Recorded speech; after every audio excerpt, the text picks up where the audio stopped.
శ్రీ సత్యనారాయణుని సేవకురారమ్మా మనసార స్వామిని కొలిచి హారతులీరమ్మా శ్రీ సత్యనారాయణుని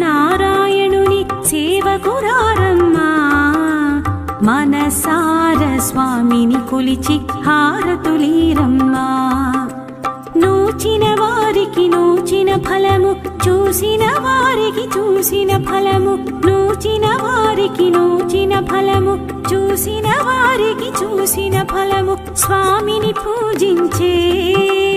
చేతుల చేతులట ఆ మూర్తిని దర్శించే కన్నుల కన్నులట తన కథ వింటే ఎవరికైనా జన్మ తరించునట తన కథ వింటే ఎవరికైనా జన్మ తరించునట